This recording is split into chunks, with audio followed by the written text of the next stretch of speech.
Ayun no, matagal akong hindi nakapag-upload kasi nag-travel. So yan, balik tayo. And dito, we'll be opening yung equipment. So para meron tayong additional passive skills. Malaki effect, maganda effects ng passive skills eh. Lalo na kung set equipment. So yan, may effects yan. Ito sa rarity muna. So yung effect ng netong dragon bracelet sa rarity, pag mas mataas syempre, mas malakas yung yung kanyang effects. So ito yung attack niya plus 20. So yan yung yan yung common type ng yan yung common type ng dragon bracelet. So yung pinakamababa. So yung uncommon may plus 10% na damage dealt. Yan. So kung isa na lang yung sino mo, tapos yan, may additional 10% na damage. So malaking effect yun 10% kasi parang clutch din yan. So uncommon, pag rare naman plus 30 attack, ito 20 plus 30 50. So 20 plus 30 50 agad. So, ang gaganda. So, yan yung E, hindi ko alam. Yung E, hindi ko alam eh. Ano meaning din? Hindi ko, Special move gauge increases by 40%. So, yung special move gauge, ito yung sa special skill. Yung may 100% na iniipon bago mo magamit yun.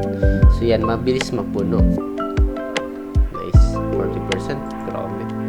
So, legendary naman increases damage dealt with cost 3 attack scores. So ito naman kunwari yung attack card ko is 3 yung energy. So may additional 10%. So nice. Grabe yung pagka mas matataas.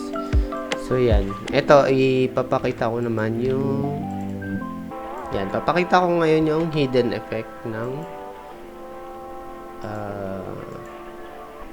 set. So ito yung necklace. So yan, ito necklace thunder equipment. So yan, ito yung diniscuss natin yung sa rarity niya.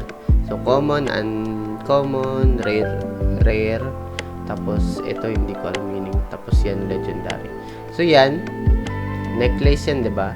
Ito yung sa likod niya. So pagka may nasuot ka pang isa pang thunder set plus 20 HP for own summon unit. Pag tatlo naman plus 50 sa special gauge. So may bonus ka na agad na 50 sa SS mo, special skill mo. So mas mabilis ka makapag-release ng special skill. So yan, nakaset ako ng neto nung tatlo nun. So nagamit ko yung yung thunder set 3. So tatlo yung suot ko. Equip yung thunder set, ito equip din, and then equip din to. So yan, tatlong thunder set. So yan yung set effect niya. So yan, iba-iba yan.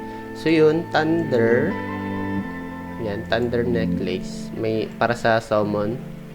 Ito naman yung moon para sa lason to. Yung set effect. So yan, add 3 turns of poison. So yan, 2 poison per attack. So yung moon set 3 naman, using skill cards, poison, silence, burn, freeze, electric shock, last 2 turns. So ito yung mga debuff. So yan, lahat yan debuff.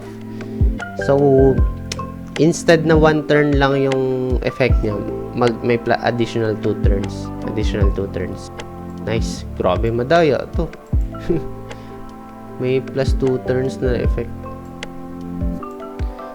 So yan. Ito yung sa rarity na sets, rarity na effects. Minus 10 damage. So yan. HP, minus 20 damage. Ito 6 speed.